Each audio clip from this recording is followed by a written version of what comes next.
କେତେ ସହଜ ନା ମାନେ କ୍ୟାମେରା ଉଠାଅ ଭିଡ଼ିଓ ସୁଟ୍ କର ଯଦି କିଏ ଗୋଟେ ଆସୁଛି ସାମ୍ନାରୁ ଆସୁଥିବ ମାନେ ନର୍ଭସ୍ ଫିଲ୍ ଲାଗିଯିବ ମାନେ ଏତେ ଇଜି ନୁହଁ ଭିଡ଼ିଓ କରିବାଟା ଆକ୍ଚୁଆଲି ବୁଝିଲେ ତ ସେଥିପାଇଁ ଯେବେ ବି କୌଣସି ଗୋଟେ ମାନେ ଇଏ ଫିଲ୍ ଲାଗେ ସୋ ଦ୍ୟାଟ୍ ଯାହାଦ୍ୱାରା କି କନଫିଡେନ୍ସଟା ଟିକେ ଭାଙ୍ଗିବ ହେଲେ ମୁଁ ଚାହୁଁଛି ସେମିତିକା କନଫିଡେନ୍ସ ମୁଁ ଆଜି ମାନେ ଲୋକମାନଙ୍କ ସାମ୍ନାରେ ହିଁ କରିବା ପାଇଁ ଚାହୁଁଛି କିନ୍ତୁ ମୁଁ ଲୋକମାନଙ୍କୁ ଦେଖିଲେ ଟିକେ ଫାର୍ଷ୍ଟ ଟାଇମ୍ ମାନେ ନର୍ଭସ୍ ଲାଗେ ହେଲେ ନର୍ଭସ୍ ଲାଗିଲେ ବି ମୁଁ ଆଜି ବିନା ସ୍କିପ୍ରେ ମୁଁ କିଛି ମାନେ କହୁଛି ମାନେ ମୁଁ ଏଇ ଭିଡ଼ିଓ ଯେଉଁ କରୁଛି ମାନେ ନୁହଁ ଯେ ମୁଁ କିଛି ମୁଁ ନିଜର ଆଇଡେଣ୍ଟିଫିକେସନ୍ କରିବା ପାଇଁ ଟିକେ ଚାହୁଁଛି ମାନେ ମୋର ନିଜର କନଫିଡେନ୍ସ ସହିତ ମାନେ ସେଇ ଜିନିଷଟାକୁ ମୁଁ କ୍ୟାମେରା ସାମ୍ନାରେ କହିପାରିବି ସୋ ଦ୍ୟାଟ୍ ତାଦ୍ୱାରା କ'ଣ ହେବ କି ମାନେ ମୁଁ ନିଜେ ବି ଜାଣିନି ଯେ କ'ଣ କହିବି ମାନେ କୁହନ୍ତି ଲୋକ ମୋବାଇଲ ଧର ଇଏ କର ଏଇଟା କହିବାଟା ବହୁତ ଇଜି କିନ୍ତୁ କରିବାଟା ଟିକେ ଡିଫିକଲ୍ଟ ଲାଗିଯାଉଛି ମାନେ ମୋତେ ବି ଡର ଲାଗୁଛି ମୁଁ ବି କରିବା ପାଇଁ କିନ୍ତୁ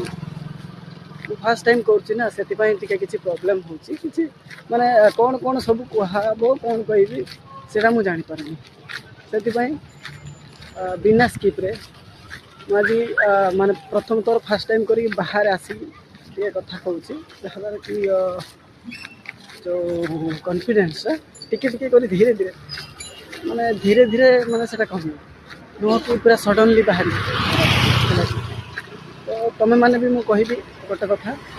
ଯେଉଁମାନେ ବି ଭିଡ଼ିଓ କରିବା ପାଇଁ ମାନେ ଭାବୁଛ ଗୋଟେ କଣ୍ଟେଣ୍ଟ କ୍ରିଏଟ୍ କରିବ ନିଜର ବ୍ଲଗ୍ ନିଜେ ବାହାରକୁ ଆସ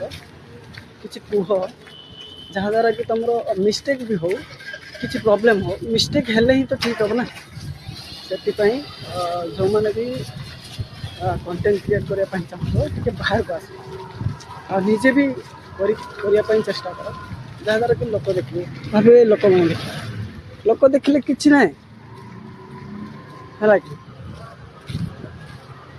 ଦେଖ ଲୋକ କହୁଛି ପ୍ରଥମେ ତ ତୁମେ ଷ୍ଟାର୍ଟ କର ତୁମର କନଫିଡେନ୍ସ ହେବ ମୋର ବି ଧୀରେ ଧୀରେ ହେଉଛି ଆଉ ଗୋଟେ କଥା ଦିନ ଆସିବ ମୁଁ ଭିଡ଼ିଓ ଭିତରେ ଆସି ସମସ୍ତଙ୍କ ଆଗରେ କହିବି ହାଏ ମାଇ ନେମ୍ ଇଜ୍ ପ୍ରେମ ଏଇଟା ଆମର ୟୁଟ୍ୟୁବ୍ ଚ୍ୟାନେଲ୍ ୟାକୁ ଫଲୋ କର ତ ସମସ୍ତଙ୍କୁ ମୁଁ କହିବି ରିକ୍ୱେଷ୍ଟ କରିବି ଆଜି ପାଇଁ ଏତିକି ତୁମେ ଫଲୋ କରିଦିଅ ଲାଇକ୍ କରିଦିଅ ଗୋଟେ।